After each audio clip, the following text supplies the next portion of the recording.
भैरवगडावरची सर्वात उंच लोखंडी शिडी ही आहे, तुम्हाला दाखवतो। हे बघा, खूप उंच आहे, म्हणजे आम्हाला येता येता बसावं लागला।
मस्त तिकडे सनराइज होईल त्या दिशेने टेंटची जागा शोधलेली आहे। अशी काहीशी जागा आहे, आजूबाजूला मस्त अशी सोनेरी फुलं, सोनकीची फुलं बहरलेली आहे। मला सकाळी दाखवतो। आता सध्या टेंट लावायचा आहे, कारण मी खूप थकलेलो आहे।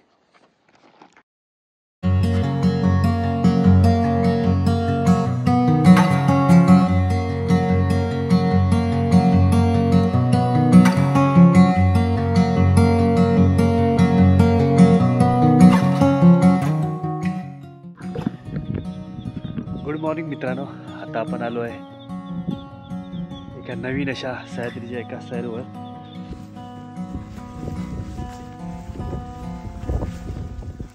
इकडे टेंट लावला होता, आता आपलं झालेलं सगळं पॅकअप, साफसफाई झालेली आहे बघा इथे। आणि आता आपण निघणार आहे, तिकडे आहे गनचक्कर आणि आपण आहे भैरवगडावर।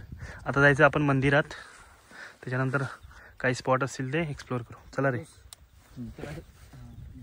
आणि आम्ही जुगाड बघा कसा केला, टेंट ठेवायला आपल्याकडे काय असं स्ट्रॅप असे नव्हत्या, म्हणून ते आपण हे बंजी कोड वापरले आणि मस्तपैकी हँग केलाय बॅगला।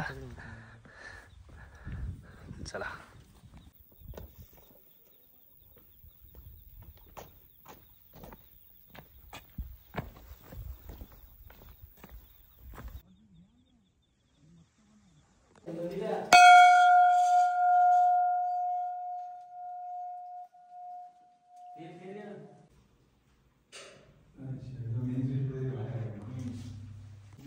दिवाबत्ती लावली, तेल बिल टाकलं, अगरबत्ती लावली, पाया पडलो। मित्रांनो, हा आहे भैरवगड आणि आम्ही आता गणचक्कर खाली उतरतोय। मित्रांनो, आता हा बेस पॉइंट आहे, हा भैरवगडाकडे जाते ही शिडी आणि ही वाली शिडी जाते गणचक्कर पीककडे। ही खूप मोठी शिडी आहे, हे बघा खाली जायचं।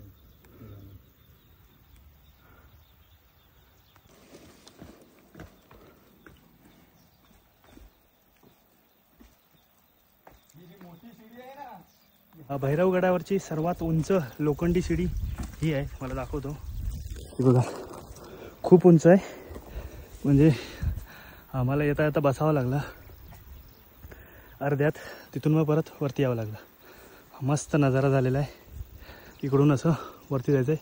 हा लास्ट बेस पॉइंट आहे, इकडे गणचक्करला जायला रस्ता आहे आणि हा भैरवगड आहे।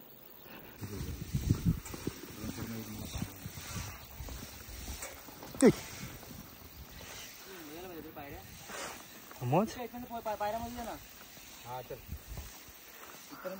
आपल्याला शिडीची हाईट किती आहे त्यासाठी आपण पायऱ्या मोजणार आहोत आता.